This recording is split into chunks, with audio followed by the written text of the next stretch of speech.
This is your boy, Mr. G, driving through the Wharton State Forest.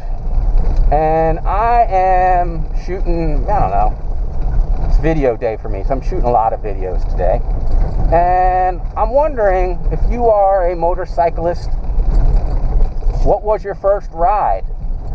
Because most people that are motorcyclists when they're 30 and 40, they started young. That's a part of why the industry is dying now, because young kids don't ride. And there are pockets of the country where motorcycling is a big thing, but in the majority of the country, it's kind of died down.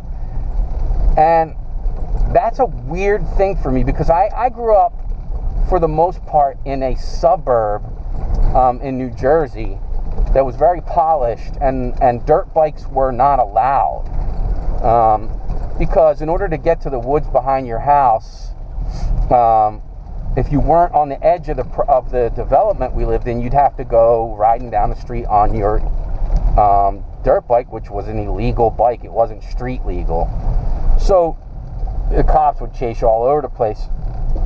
As a result of that, I started in the woods, but I started on a moped, because a moped was a street legal machine.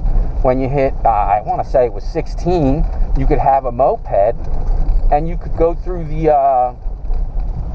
the streets, and as long as you knew, you had your license, insurance, and registration. So basically, they're tagging you for money. You have to be insured in case of a lawsuit, and they might as well add additional stuff onto that. And for me, it was like, this is no fun.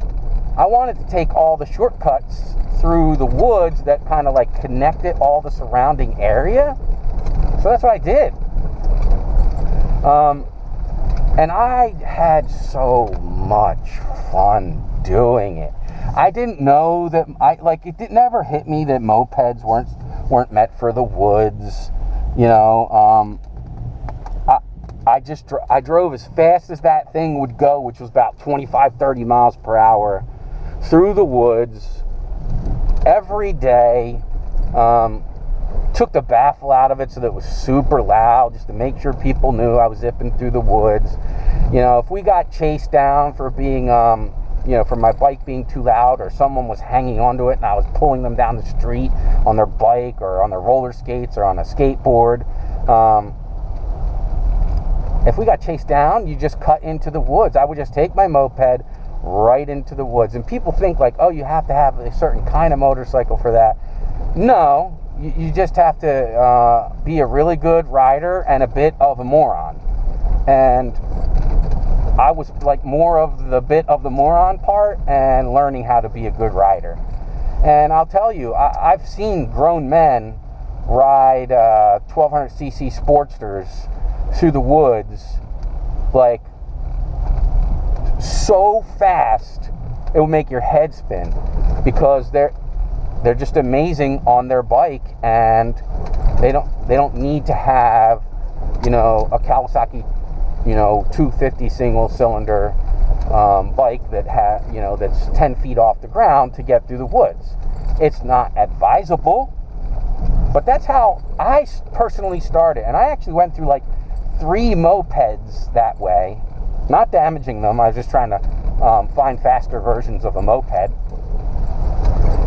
In fact, all my mopeds were good to go when I got done beating on them.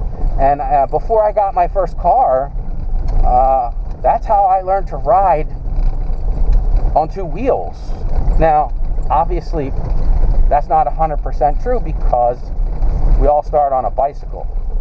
Today's kids don't all necessarily start on a bicycle, but I mean, I taught my children to ride a bike at age 3.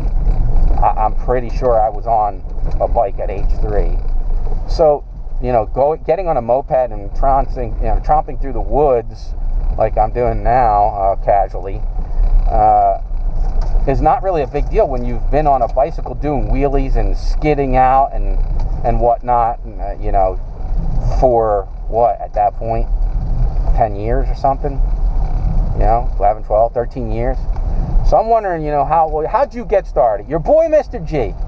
If you got started in some kind of particular way, please drop a comment, like, share, and subscribe. Your boy, Mr. G. trying to head out of Wharton State Forest and talk to you guys before I pack it in for the day. Lots of big stuff coming to the channel, so stay tuned. Peace.